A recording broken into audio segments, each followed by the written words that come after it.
কলার বড়া এরকম করে বানিয়ে দেখবেন বন্ধুরা, খেতে খুব ভালো লাগে।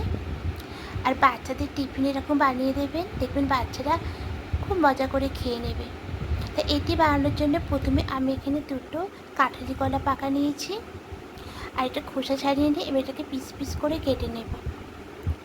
আপনারা এর থেকেও বেশি কলা নিয়ে করতে পারেন, আমি এখানে দুটো কলা দিয়ে বানাবো।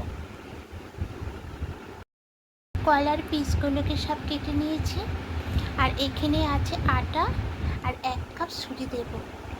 এই কাপেরই মাপে আমি 1.5 কাপ আটা নিয়েছি আর 1 কাপ সুজি দিচ্ছি।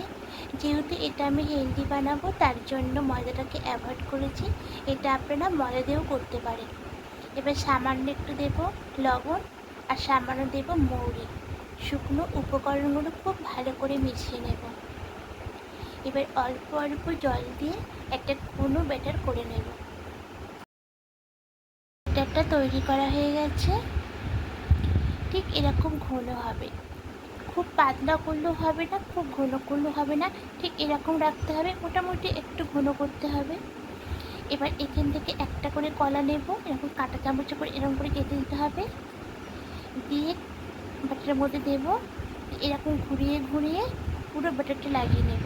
এবার তেলের মধ্যে ছেড়ে দেব। তেলটা আগে থেকে গরম করতে বসিয়ে দিয়েছিলাম, হালকা একটু গরম হবে, ঠিক সেই সময়তে বড়াগুলোকে ছাড়তে হবে। খুব বেশি গরম করলে হবে না, তাহলে খুব তাড়াতাড়ি পুড়ে যাবে। তাই এটাকে হালকা গরম অবস্থাতে দিতে হবে। আর আমি এটা সাদা তেলে বানাচ্ছি, আপনারা সরষের তেলেও করতে পারেন, কিন্তু সাদা তেলে করলে এটা বেশি খেতে ভালো হবে। এবার একে একে সব বড়াগুলোকে ছেড়ে দেব, দিয়ে এটাকে কিছুক্ষণ রেখে দেব।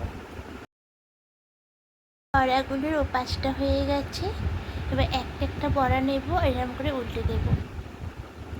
তো সব বড়াগুলোকে এভাবে করে উল্টে দেব, আর আঁচটাকে একটু কমিয়ে দেবেন। খুব বেশি আঁচে করলে এগুলো খুব তাড়াতাড়ি পুড়ে যাবে। তা তেলটা যেহেতু গরম হয়ে গেছে, তাই এবার আঁচটাকে একটু কমিয়ে দিতে হবে। এইভাবে করে সব বড়াগুলোকে এপাশটা উল্টে দিয়ে আবার কিছুক্ষণ রেখে দেব। বড়াগুলো সব ভাজা হয়ে গেছে, এপিঠ ওপিঠ লাল করে ভেজে নিয়েছি। এবার বড়াগুলো সব একে একে তুলে নেব। বাকি যেগুলো আছে সেগুলো সব তেলে এক একটা করে ছেড়ে দেব। আর আঁচটাকে কমিয়ে করতে হবে, হাতে একটু সময় দিয়ে বড়াগুলোকে ভাজতে হবে, তাহলে খুব ভালো হবে। আর যদি আঁচটা জোরে দিয়ে করা হয় তাহলে খুব তাড়াতাড়ি পুড়ে যাবে আর খেতে বেশি ভালো লাগবে না। তাই একটু হাতে সময় দিয়ে বড়াগুলোকে ভাজতে হবে।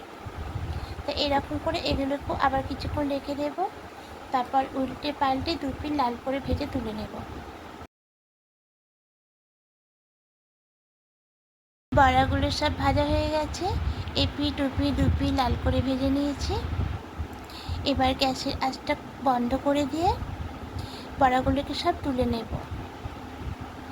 দেখুন বন্ধুরা কত সুন্দর বড়াগুলো হয়েছে, আর এগুলো খুব মুচমুচে খেতে হয়, অনেকক্ষণ রাখলেও খেতে খুব ভালো লাগবে।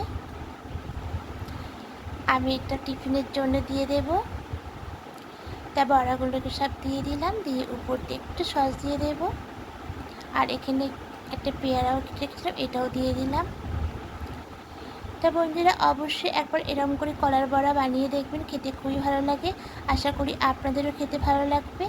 আর যদি ভালো লেগে থাকে কমেন্টে অবশ্যই জানাবেন, আপনাদের কমেন্ট পেলে আমার ভীষণ ভালো লাগে, রান্না করতে উৎসাহ জাগে। আর যারা নতুন বন্ধুরা এখনও পর্যন্ত সাবস্ক্রাইব করেননি তাদের কাছে অনুরোধ রইল সাবস্ক্রাইব করে পাশে থাকার জন্য। আমিও আপনাদের পাশে থাকবো, আবার কোনো রেসিপি নিয়ে চলে আসবো। আপনারা ভালো থাকবেন, সুস্থ থাকবেন। আজকের মতো টাটা।